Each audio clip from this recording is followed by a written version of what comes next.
Bella's palsy. What? You're saying what I saw was Bella's palsy? I knew what it Wayside had a dentist who had it once. But it made one side of his face droop, not look like it was falling off. Marjorie nodded. Yeah. Stress can trigger it, and his version of it is pretty severe and scary, but it happened once when we were teenagers. Last time it cleared up overnight, so we'll see. He's resting in his room now. I gripped my hands together so tightly that the knuckles were white. Look, there's been a lot of weirdness the entire trip, and Marjorie came and sat next to me, reaching over to put her hands on top of mine. I know it. I've been focused on him too much, and I'm sorry. I just know we have the rest of our lives together and I don't get to spend much time with him. And No's just so upset about all this right now.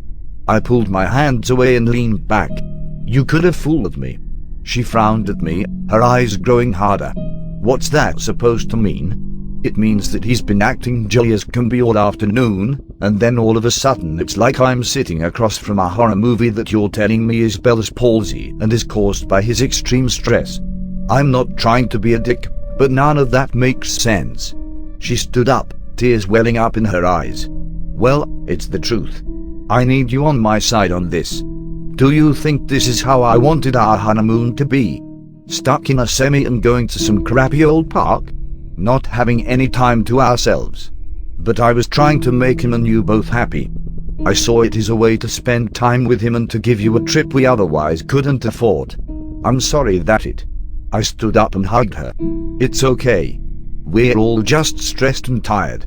If you say it's Bella's palsy, that's what it is. Let's get some rest and see how he's doing in the morning. The next morning, Pete looked normal aside from the sunglasses he was wearing. He said that his eyes were still weird looking, but seemed to be improving. I thought about asking more questions, but decided to just leave it alone. All I wanted was to be done with this trip as soon as possible, and if I still felt a yearning to return to Wizard's Folly, there was nothing to be done about it now.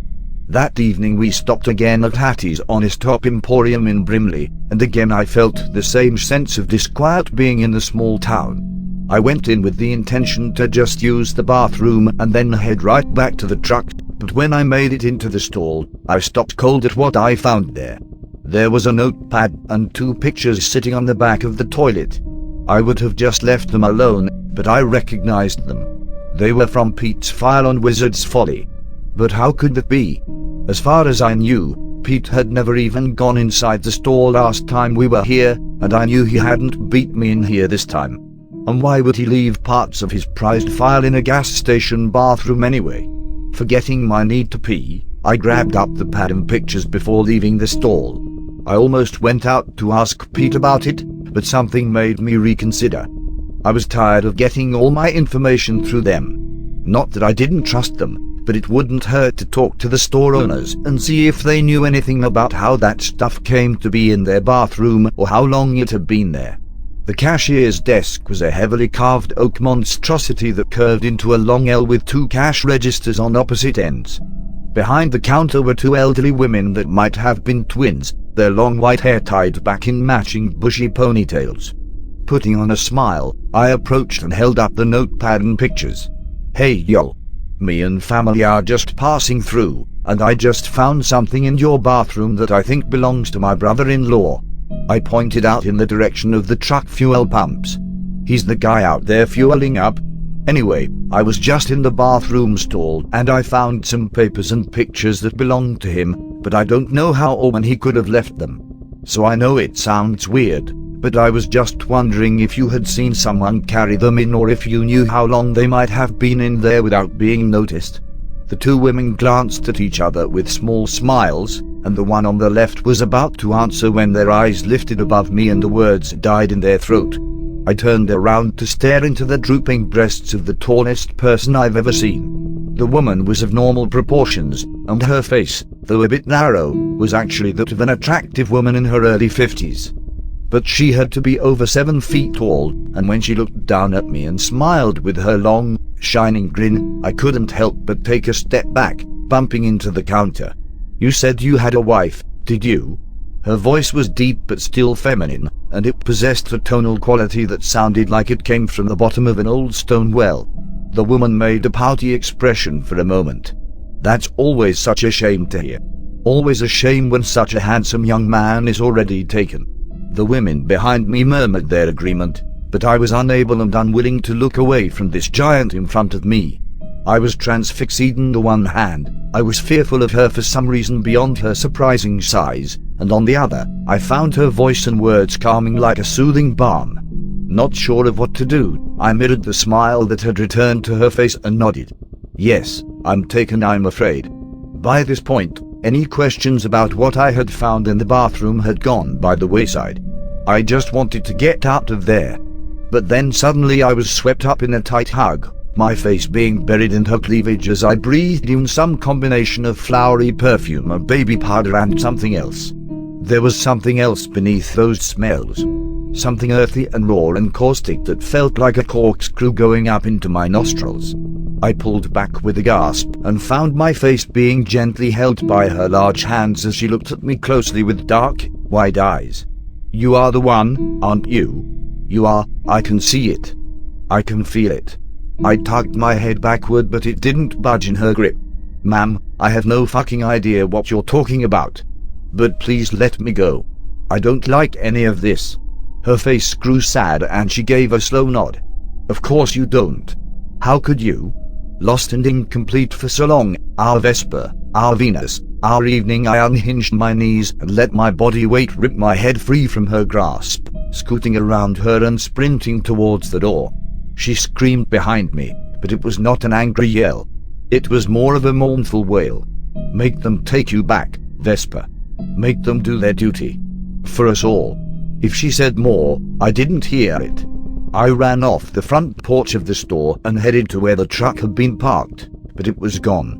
New panic spread across my chest as I looked around the parking lot and adjoining streets. No sign of the truck or either of them. Throwing the notepad and photos to the ground, I dug into my pocket for my cell phone. Neither of them answered after 2 tries each. It was all too much. I finally went and sat down at a concrete picnic table sitting in the small triangle of grass as the edge of the gas station's parking lot. I needed a few minutes of quiet, a few minutes of peace to gather my thoughts and then, "Hey mister." I looked around to see a pair of boys, one about 11, the other maybe 13, staring at me. I wasn't in the mood to talk, but I was grateful for their relative normalcy, so I tried to be friendly. "Hey guys. How are y'all doing?" The younger boy giggled. "You talk funny, mister." I nodded and smiled. "I'm from the south, so I probably have a weird accent to you, huh?" They both nodded back and sat down across the picnic table from me. Inwardly groaning, I turned to glance at the road again. "Hey, diddle happen to see a big black semi around here? Just in the last few minutes." The younger boy went to speak but the older one poked him in the ribs before talking himself. "I did, mister. It drove off just a little bit ago." When I asked which direction, the boys both shrugged. "I'm not sure, mister. But they were going pretty fast." I pulled out my phone again and sent Marjorie a text, "Where are you?" Though I hated it, I was already starting to make plans in the back of my mind for how I'd get back home on my own. But surely it wouldn't come to that, right? I looked past the boys and down the street where, just a few days ago, I had seen the small dog harassing the man in his yard. There was no sign of life down that way now. As evening continued to set in, the shadows were pulling out their stations at the bottom of trees and cars, trash cans and garages, and the air was growing thicker with the blue haze of deepening twilight. It was a lonely road, and sitting at this decaying picnic table with these odd little boys, I had never felt more alone. Then, at the far end of the street, I saw Pete's truck go by. It may have been that they were heading back in my direction, but I didn't wait to find out. I leapt up and started down the road at a full run without a farewell or backwards glance.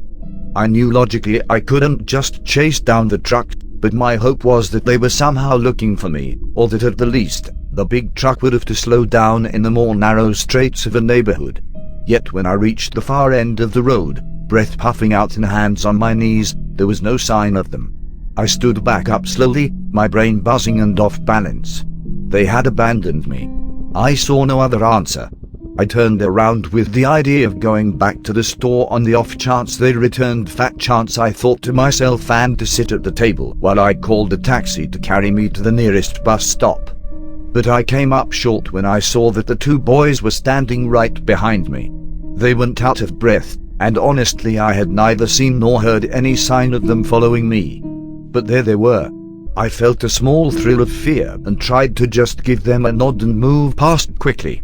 Instead of going on their way, they fell in beside me, their footfalls loud on either side of me as we made our way back toward the lights of the Emporium.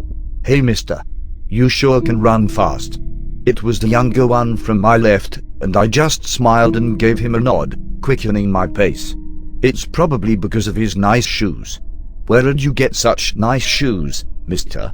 This was the older on my right, and I had no idea what they were talking about.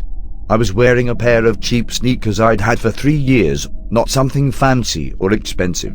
I decided to just ignore them and keep walking toward the lit parking lot. "Mister doesn't want us to know, I guess. That doesn't seem right." Younger one again, his voice coming closer to my elbow now. "Well, maybe he just wants us to have these shoes so we don't have to go looking for some. What about it, mister? Want to give us those nice shoes?" This was the older one again, and the thread of menace underlying his words was unmistakable. I found myself afraid and angry and ashamed of both emotions. I was being bullied by a pair of children. Children that were in their own way, trying to rob me apparently. What was going on with this place? With me? I stopped and stepped backwards, simultaneously shoving both of them forward and further away from me. "All right, you little shits. I'm tired of this. All of this. Especially you. So get the fuck out of here before I stomp your fucking ass." I didn't recognize the words coming out of my mouth, but they felt good. A look of uncertain fear passed between the two boys, and I felt myself preparing to attack the older boy when I saw Pete's truck pulling into the parking lot again. Feeling a surge of relief, I pushed past the boys and ran to it. Marjorie opened the door and gave me a shaky smile. "Hey, Phil, come on in." I climbed in and slammed the door behind me. As Pete began to pull away, he dropped a greasy paper sack into my lap. Looking down, I saw it was from a chain fast food restaurant. I shoved it off my lap onto the floor. "What the fuck is that supposed to be?" Marjorie's smile thinned as her face went red. "We went and got us all some food to save time. I sent you a text. Did it not go through?" Glaring at her, I gave a short and bitter laugh. "No, it didn't go through. And it's bullshit. I've been calling and texting. And y'all were gone for nearly 30 minutes. I'm tired of all this weird fucking shit. This town, the park, y'all." I pointed towards Pete, who was driving silently with his jaw clenched. "This motherfucker is still wearing sunglasses when it's practically nighttime. Is it so I don't see his face falling off? Because I know it's not goddamn Bella's pa. Fuck." Pete was coming to a fast stop, the air brakes on the truck letting out a squealing hiss as he did so. At first I thought he was going to fight back, and I relished the thought. But he wasn't looking at me. Neither of them were. They were looking outside. Pete let out a tired sigh. "The fuckers have blocked this way too. Even with him in here." I didn't understand everything he was talking about, but the fuckers blocking was self-evident. Spread across the road was a line of 20 or so people, young and old, small and big, all looking at the truck and waiting. Most of them had weapons of the homemade variety, though there was the occasional gun as well. And all of them bore the same look of grim determination that stated very clearly that we would not pass that way. Marjorie slammed her fist into the back of Pete's seat. "Just run them over then. Fuck all of this. They can't stop this thing." As if in response to a challenge, there was a loud crack followed by a louder bang and a plume of smoke from under the hood. Pete cursed again as the truck's engine warbled unevenly to silence. "Someone just shot the engine out. We're fucked." I was looking back and forth between the two of them. "What's going on? Who are these people?" Marjorie sneered at me, an angry contempt filling her gaze. "They're your fan club, idiot. They're here to get your autograph. And our asses," Pete added glumly as he opened the door to step out. What they were saying made no sense, but I decided to follow suit and leave the truck too. As I stepped out, I saw the twin women from the store. In the shadows of a nearby sycamore tree, I saw the looming form of the woman that had hugged me and called me Vesper. The crowd cried, "Evening Star." The mob didn't sound angry at all, but were instead rapturously happy. He who will save us. He who will return us to our rightful home. It was clear that they were talking to me, and I suppressed the urge to run as they surged forward to surround me, stroking my arms and hugging my neck. Once I was in their midst, I was oddly calm, and it was only with mild and detached interest that I heard Pete and Marjorie yelling as they were pulled away from the truck and out of view. The twin women from Hattie's stepped forward. "What name do you go by?" they asked in unison. "Philip." "Phil." "I go by Phil." The women beamed identical smiles at me. "Well, Phil, you are very important. You have a very important destiny." Those people, they cast a glance in the general direction that Pete and Marjorie had been taken, were meant to help you find your path, but instead they tried to keep you from it. The women's faces grew hard at this, but relaxed as they looked back to me. "But you are stronger than that. You may even be ready this time." "Ready for what?" I blurted out. "I keep having weird shit happen and no one will tell me what's going on. And this is all starting to really freak me out." I gestured around at the crowd, the damaged truck, the town fuck, my entire life of late, and as I did so, I found that the tall woman had stepped forward as well. The crowd parted for her and she reached down to take my hand. "I understand, Phil. We can come on too strong. It's only because we're so proud of you. We love you so much and are excited to see you." Frowning, I shook my head. "But why? I don't know any of you people. I don't even know if I really know the people that brought me here." The tall woman glowered as she gave a nod. "They have done you a great disservice. They knew you were the one, and yet I bet they tried to dissuade you from entering the house, didn't they?" My heart started thudding faster in my chest. "What house?"